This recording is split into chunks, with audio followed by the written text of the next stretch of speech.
Assalamualaikum warahmatullahi wabarakatuh.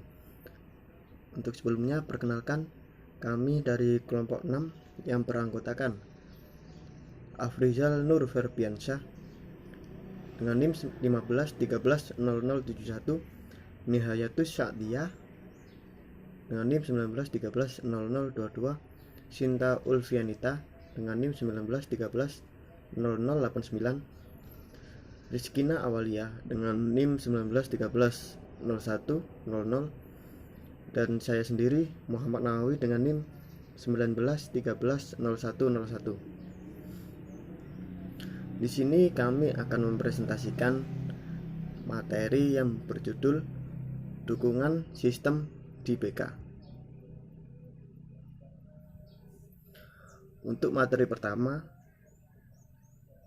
ialah pengertian dari dukungan sistem di BK yang akan disampaikan oleh saya sendiri. Dukungan sistem adalah kegiatan-kegiatan manajemen yang bertujuan untuk memantapkan, memelihara, serta meningkatkan program bimbingan konseling.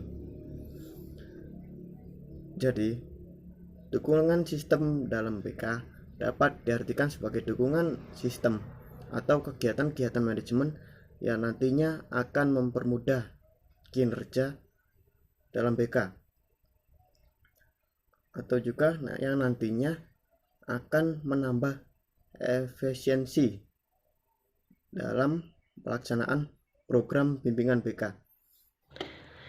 Baik, di sini saya akan menerangkan tentang tujuan dukungan sistem dalam bimbingan dan konseling.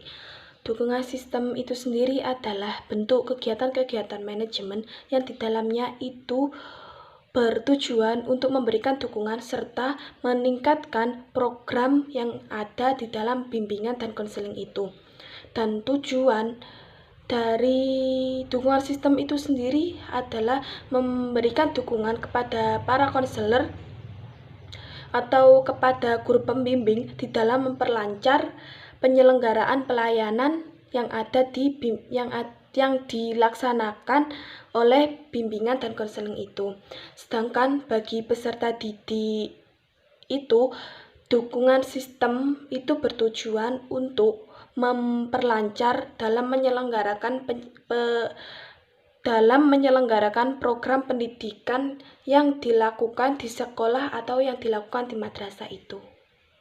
Saya akan membahas tentang aspek-aspek dukungan sistem dalam bimbingan konseling. Yang pertama, pengembangan jejaring atau networking. Dalam hal ini ada beberapa poin yang menyangkut kegiatan konselor, yaitu yang pertama adalah konsultasi dengan guru-guru, yang kedua menyelenggarakan program, yang ketiga berpartisipasi dalam merencanakan kegiatan sekolah, yang keempat bekerja sama dengan staf dalam rangka menciptakan lingkungan sekolah yang kondusif, yang kelima melakukan penelitian tentang masalah yang berkaitan dengan BK, yang keenam melakukan kerjasama dengan ahli lain yang bersangkutan dengan bimbingan dan konseling. Dalam hal pengembangan profesi, guru pembimbing harus terus mengupdate pengetahuan dan keterampilannya melalui yang pertama in-service training, yang kedua aktif dalam seminar, workshop, dan lokarya, yang ketiga aktif dalam organisasi profesi, yang keempat melakukan riset penelitian, yang kelima studi kelanjutan atau pasca sarjana. Aspek yang kedua adalah kegiatan manajemen. Kegiatan manajemen merupakan upaya untuk memantapkan, memelihara, dan meningkatkan mutu program bimbingan dan konseling melalui pengembangan program, pengembangan staf, pemanfaatan sumber daya, dan pengembangan penataan kebijakan. Lanjut, aspek yang ketiga adalah riset dan pengembangan. Kegiatan riset dan pengembangan merupakan aktivitas konselor yang berhubungan dengan pengembangan profesional secara berkelanjutan yang meliputi, yaitu yang pertama, merancang, melaksanakan, dan memanfaatkan PTK. PTK sendiri adalah penelitian tindakan kelas untuk mengetahui keberhasilan seorang guru dalam melakukan proses pembelajaran. PTK sendiri berguna untuk sumber data dan implementasi proses pembelajaran. Yang kedua, merancang, melaksanakan, dan mengevaluasi aktivitas pengembangan diri guru pembimbing yang profesional sesuai dengan APKIN. APKIN sendiri adalah organisasi bimbingan konseling. Yang ketiga, mengembangkan kesadaran komitmen terhadap etika profesional. Jadi kita harus sadar akan pentingnya profesi.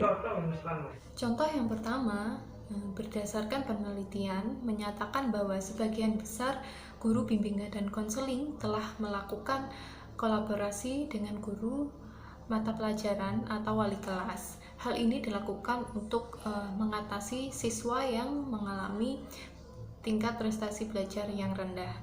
Nah, dari hal tersebut kemudian bisa memperoleh informasi kira-kira bagaimana prestasi siswa di kelas, bagaimana tingkat partisipasi kehadiran siswa, dan juga bagaimana kepribadian seorang siswa, sehingga dapat membantu memecahkan masalah yang dialami oleh siswa, serta bagaimana pola bimbingan yang seharusnya lebih tepat diterapkan oleh guru mata pelajaran ataupun guru wali kelas untuk membantu dalam pengembangan siswa. Contoh yang kedua yaitu guru bimbingan konseling melakukan kolaborasi dengan orang tua siswa. Hal ini dilakukan dalam rangka pengumpulan data bagaimana kegiatan belajar siswa di rumah. Hal ini juga bisa dilakukan dengan menggunakan angket ataupun dengan mengundang orang tua siswa untuk datang langsung ke sekolah. Nah, dalam hal ini juga sangat penting bahwa setidaknya minimal satu kali dalam satu semester untuk mengetahui kira-kira bagaimana kemajuan belajar siswa serta apa saja permasalahan yang dialami oleh peserta didik, sehingga kolaborasi antara guru BK dan juga orang tua itu bisa memberikan solusi yang terbaik untuk pemecahan permasalahan yang mungkin dialami oleh siswa. Kemudian contoh yang ketiga, nah selain kolaborasi dengan orang tua, guru BK juga perlu melakukan kolaborasi atau kerjasama dengan pihak luar sekolah, instansi di luar sekolah seperti psikolog, yang mana dapat melakukan kerjasama terkait dengan program bimbingan dan konseling untuk pengadaan tes psikologi seperti tes IQ, tes kepribadian bakat, minat, dan juga lain sebagainya. Sehingga dari hasil tes tersebut bisa dijadikan sebagai acuan pengembangan diri siswa, baik belajar siswa ataupun kegiatan ekstrakurikuler dan lain-lain. Contoh yang keempat yaitu keaktifan guru bimbingan konseling dalam ABKIN. Nah, hal ini bisa dilakukan dengan cara selalu aktif dalam organisasi profesi ABKIN sebagai organisasi yang melindungi para praktisi bimbingan konseling yang senantiasa meningkatkan kompetensi profesional guru bimbingan konseling dalam berbagai upaya. Kemudian bisa dengan cara mengikuti kegiatan-kegiatan ilmiah seperti seminar, workshop, dan juga bisa melanjutkan ke bidang studi yang lebih tinggi, sehingga dari hal tersebut dapat menambah sekaligus mengupdate wawasan, pengetahuan, serta keterampilan guru BK. Kemudian contoh yang kelima, aspek dukungan sistem penyelenggaraan bimbingan konseling, yaitu adanya ruang khusus bimbingan dan konseling, yang mana dalam hal ini diharapkan setiap sekolah itu memiliki ruang khusus untuk pelayanan bimbingan konseling sesuai dengan kebutuhan pelayanan. Contohnya ruang konseling, yang mana dengan adanya ruang konseling khusus tentunya bisa memberikan kenyamanan serta dapat menjamin privasi dari konseli atau peserta didik. Poin selanjutnya yaitu dokumen program bimbingan dan konseling. Nah, mengenai program, hasil observasi menunjukkan bahwa sudah ada 50% guru BK yang memiliki dokumen program dengan lengkap, yaitu misalnya program tahunan, program semester, program bulanan, mingguan, dan harian. Nah, berdasarkan hal tersebut, dapat dipastikan bahwasanya dalam menjalankan kegiatan bimbingan dan konseling, guru bimbingan dan konseling itu memerlukan suatu program. Selain sebagai acuan, yaitu agar kegiatan bimbingan dan konseling berjalan dengan teratur dan lancar. Nah, poin selanjutnya itu merupakan analisis pengumpulan data AUM umum. Dapat diketahui bahwa AUM itu merupakan salah satu jenis instrumen non-tes dalam bimbingan konseling. AUM umum ini merupakan sebuah instrumen standar yang dapat digunakan dalam rangka memahami dan memperkirakan masalah-masalah yang dihadapi oleh siswa. Jadi, kita sebagai guru bimbingan konseling, kita harus memperkirakan apa masalah-masalah dari seorang siswa itu. Poin selanjutnya yaitu perlengkapan penunjang teknis berupa komputer. Perlengkapan penunjang teknis, yaitu khususnya komputer, memiliki peranan yang sangat penting dalam mendukung dan mempermudah pekerjaan seorang guru bimbingan konseling. Dan hasil observasi itu menunjukkan bahwa sebagian besar guru bimbingan konseling atau sekitar 62,5% itu mempunyai inisiatif sendiri, menggunakan laptop pribadinya untuk melengkapi keperluan penunjang teknis berupa komputer, meskipun pihak sekolah itu belum menyediakannya. Jadi, guru bimbingan konseling itu ada inisiatif sendiri menggunakan laptopnya pribadi untuk sebagai media dalam melakukan suatu pekerjaan di dalam bimbingan konseling ini. Poin selanjutnya yaitu alokasi untuk kegiatan home visit. Jadi, berdasarkan hal tersebut, dapat kita pahami bahwa salah satu komponen anggaran dana yang harus disediakan oleh sekolah untuk bimbingan konseling adalah anggaran untuk aktivitas pendukung, yaitu salah satunya adalah home visit. Adanya alokasi dana merupakan hal yang sangat penting, sebab untuk melakukan sesuatu atau melakukan kegiatan home visit, guru bimbingan konseling itu harus datang mengunjungi rumah siswa masing-masing, yang bisa jadi jaraknya itu tidak dekat dengan lingkungan sekolah, sehingga guru BK itu membutuhkan alokasi dana.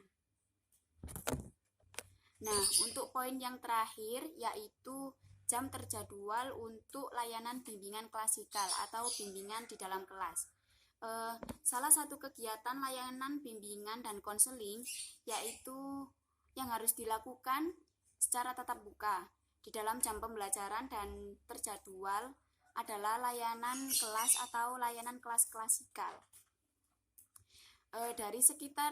Dari hasil penelitian, sekitar 83,3% guru BK itu, guru bimbingan konseling itu menyatakan bahwa tidak ada alokasi waktu terjadwal untuk layanan bimbingan klasikal, sehingga untuk guru bimbingan konseling sendiri, jika ingin menemui siswa atau murid-murid di dalam kelas, itu harus mencari waktu yang luang ketika guru studi lainnya itu kosong.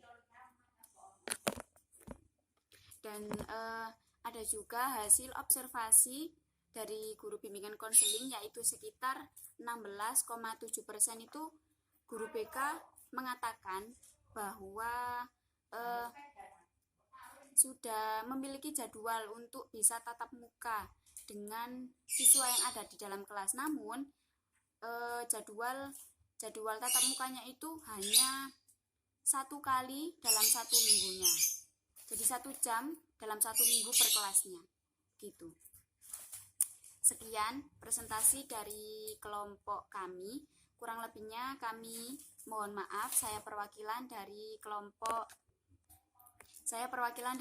6 mengucapkan maaf apabila ada salah. Kurang lebihnya mohon maaf. Wassalamualaikum warahmatullahi wabarakatuh.